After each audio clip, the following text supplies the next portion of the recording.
Welcome to our course about scaffold safety.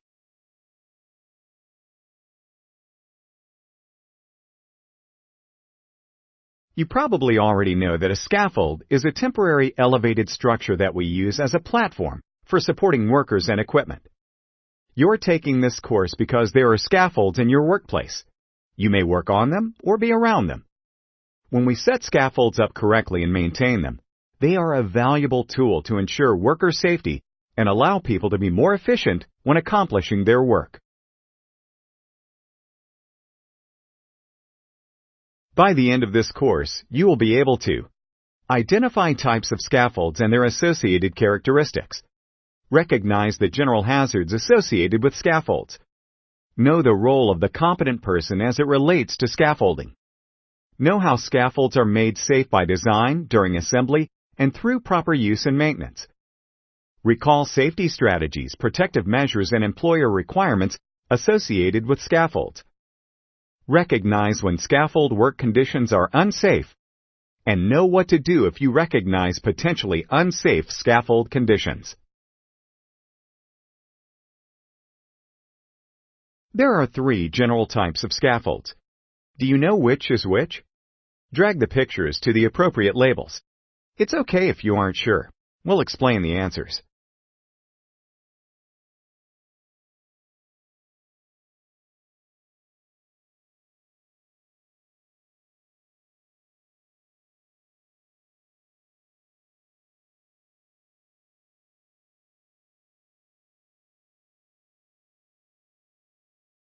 A supported scaffold rests on the ground. The platform is supported by rigid legs, poles, frames, and outriggers. Usually these scaffolds are made of metal poles or systems or of wood. Because supported scaffolds need to be built and maintained, they are often used for tasks that will be long-term or frequent. For example, supported scaffolds are commonly found at construction and masonry projects where people need to work at heights every day.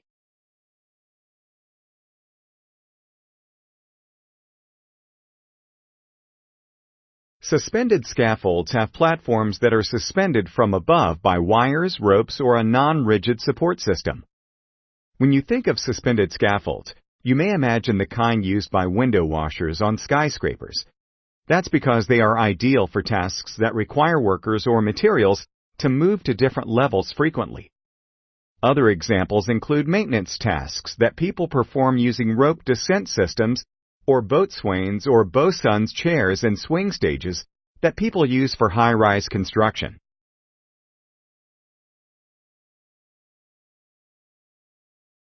Some regulatory agencies consider mobile elevated work platforms to be a type of scaffold.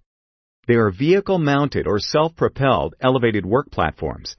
They may be made of metal, wood, fiberglass reinforced plastic, or other strong material. They may be powered or manually operated. They are usually used for short durations or temporary tasks. When you think of mobile elevated work platforms, you may imagine aerial lifts, platforms lifted by booms or scissor lifts. Examples of tasks for which we use mobile elevated work platforms include exterior building repairs, painting, and utility work.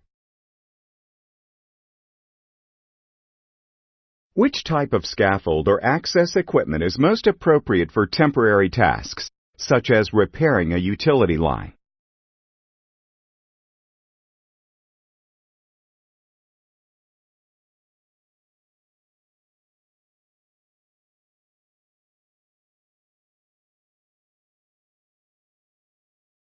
It's important for you to know that your employer will train you about the specific scaffolds and hazards at your workplace. In this course, we will focus on supported scaffolds and provide you with general information that applies to scaffolds of all types.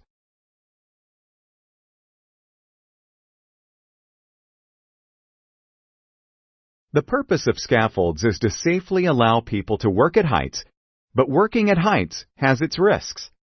Select each type of hazard to reveal a brief description of how it applies to scaffolds.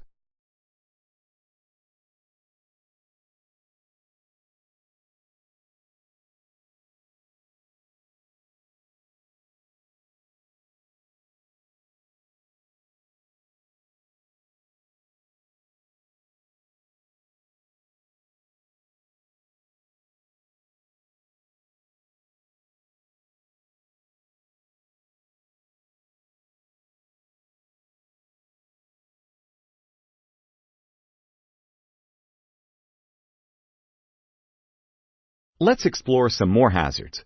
Again, select each type of hazard to reveal a brief description of how it applies to scaffolds.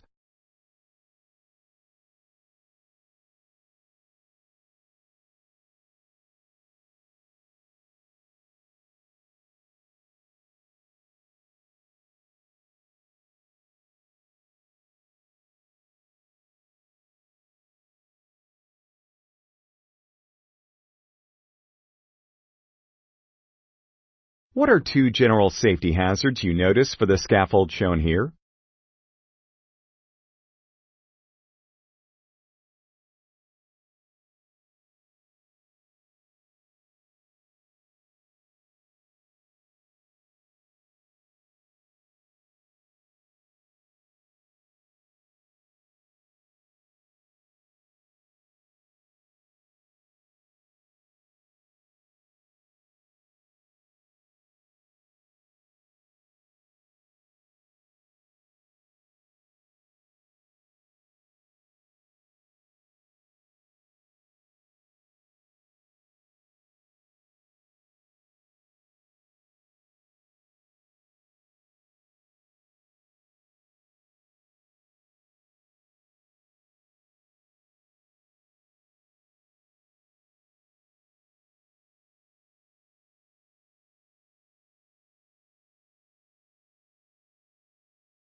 While everyone on the site should pay attention to scaffold hazards and work safely, it may relieve you to know that there is at least one person, the competent person, whom your employer designated as having the knowledge and experience to ensure that people construct, maintain, and use scaffolds safely. This person will help predict and identify hazards and has the authority to promptly eliminate these hazards. Competent people are trained and capable of training others about tasks such as erecting, disassembling, moving, operating, repairing, maintaining, and inspecting the scaffold.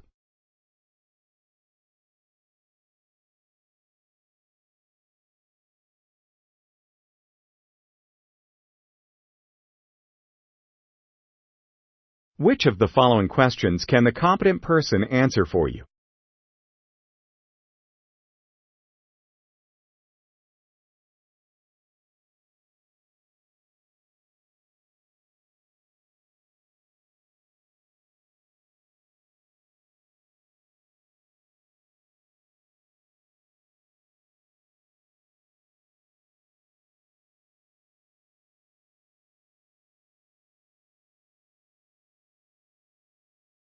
Your employer will enlist competent people and sometimes professional engineers to design, construct, and maintain scaffolds. However, it's important that everyone knows some basic scaffold requirements so that they can identify when something is or could become unsafe.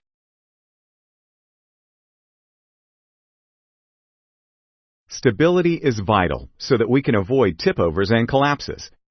Scaffolds should be on stable and level ground with locked wheels and braces. The competent person may require scaffold-grade planks, base plates, and mud sills to create a stable surface as needed.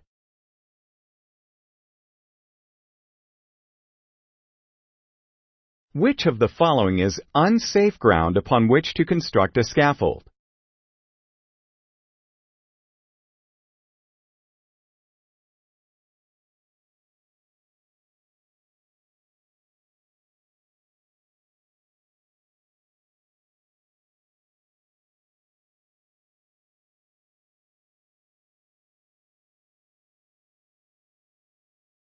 The competent person will use appropriate scaffold construction methods that meet platform requirements.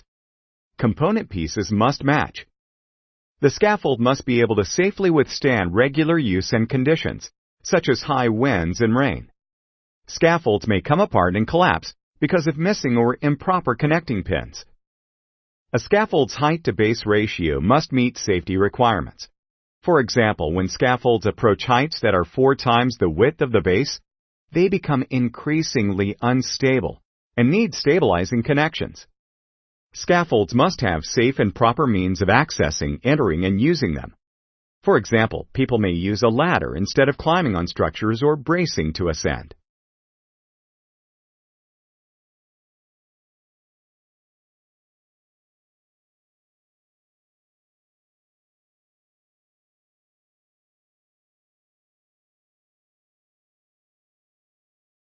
We don't want scaffolds or conductive material on them to be closer to electricity than is safe. For this reason, the competent person will make sure not to erect, use, dismantle, alter, or move scaffolds within specific distances of power lines.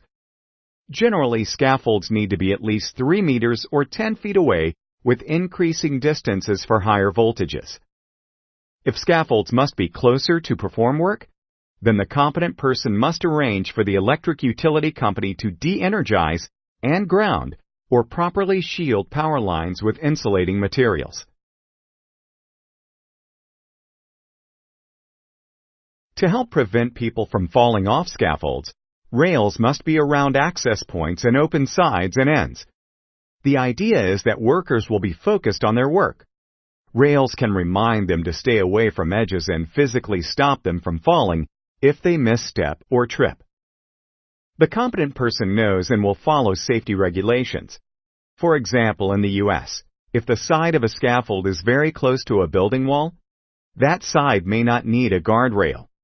But if it is far enough away from the wall that a person could fall into the gap, such as more than 14 inches or 35 centimeters, then it does need a rail, or people need personal fall arrest systems.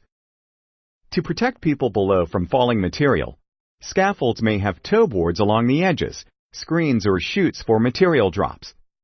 These precautions are usually combined with barricades or limited access under the scaffold.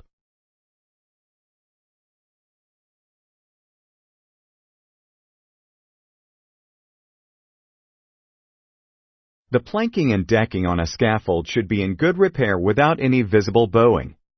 Alert the competent person immediately if you notice that scaffolding planks are bowing under the weight of heavy blocks, mortar, or other materials. Make sure planking and decking is free of cracks and dry rot that could cause it to break and make people fall. In addition, keep planks and decks clear of slick materials, such as snow, ice, and mud, that could make people slip. Planks must be secured, not just laid down. Platforms must be fully planked from front to rear. There should not be any gaps between boards. Planks must have adequate overlap as determined by the competent person. Overlaps should be on bearers.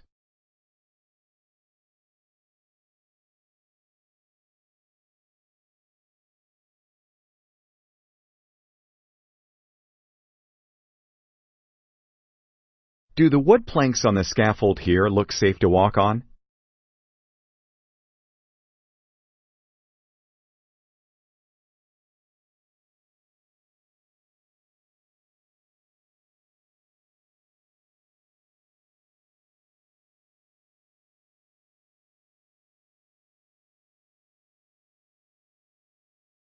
The hardware must be strong enough to support the scaffold, the people, the materials, and the work. Hardware may include braces, couplers, connections, mud sills, base plates, leveling screws, and tie-ins, to name a few. The competent person will identify the appropriate type and capacity of scaffold needed for the work. Many scaffold systems are prefabricated or engineered so that their components work together safely. If you notice that parts seem mismatched, please alert the competent person. When a scaffold leans, it places strain on this hardware and can cause a collapse. Even slightly going beyond the limits of hardware for a brief time can be catastrophic. So if you notice a scaffold is leaning or hardware is damaged or missing, it's important to let the competent person know immediately.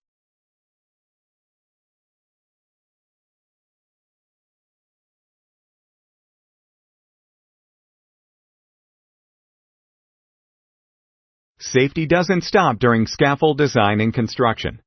There are strategies we can use while we work on or around scaffolds to improve the safety of our workplace.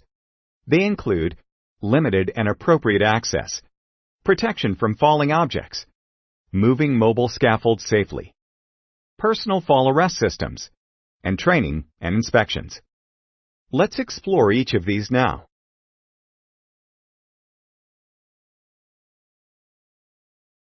The only people who should be on or around scaffolds are those who need to be in order to work. It's important that workers access scaffold platforms using designated ladders, stairs, ramps, and walkways. In other words, Do not climb scaffolds using unapproved parts of frames and cross braces. Doing so can result in falls and may damage the scaffold and contribute to its collapse. When you climb up or down a scaffold, take care, as this is the time when falls are most likely to occur.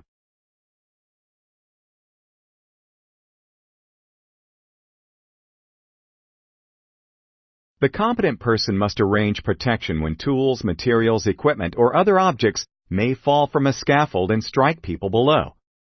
For example, they may install barricades, toe boards, screens, paneling, canopies, or mesh debris nets.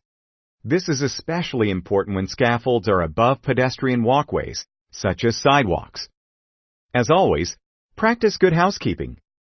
Do not place objects on the edges of scaffolding where people may accidentally push or bump them over, or where they may cause people to trip. Wear a hard hat when on construction sites. This is especially important when working on or around scaffolds.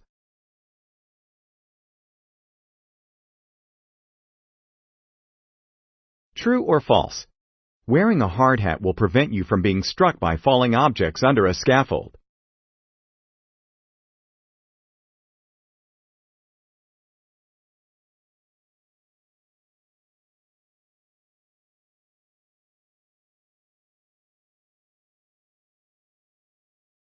Generally, no one should ride scaffolds or move them when people are on them.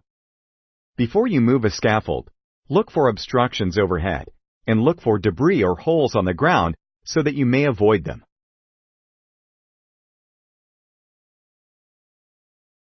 If you use a personal fall arrest system at work, your employer will provide you with specific training about how to safely inspect, use, and store it.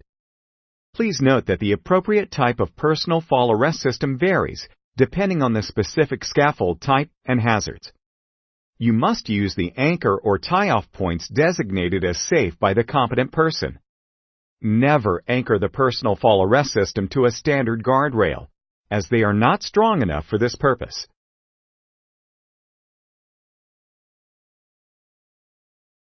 As we mentioned earlier in the course, the competent person is trained and capable of training others about erecting, disassembling, moving, operating, repairing, maintaining, and inspecting the scaffold. Making sure that people on and around scaffolds are trained to work safely is important for everyone at the work site. Another important aspect of safety is the inspection process. The competent person will inspect scaffolds and correct potential issues. They will usually tag scaffolds to indicate if they are safe for use. There are 3 things your employer is counting on you to do when you work on or around scaffolds. The first is to recognize potential problems. Be aware of your work environment. If you notice a potential problem, address it to the degree you are able and qualified. This may include blocking off a hazardous area or exercising stop work authority, which we'll talk about in a moment. Reporting is vital to the safety of your workplace. Use your employer's system to report issues you notice, near misses, incidents, safety ideas, and general concerns. As we just noted, everyone at your workplace can exercise stop work authority.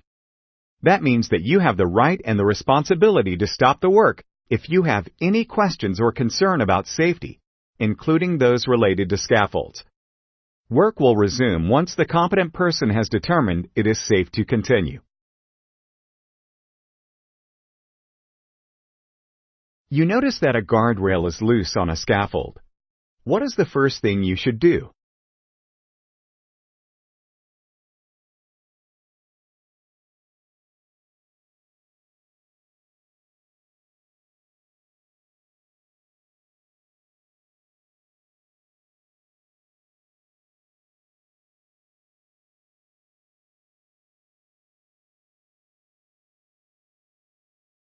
You should now be able to identify types of scaffolds and their associated characteristics.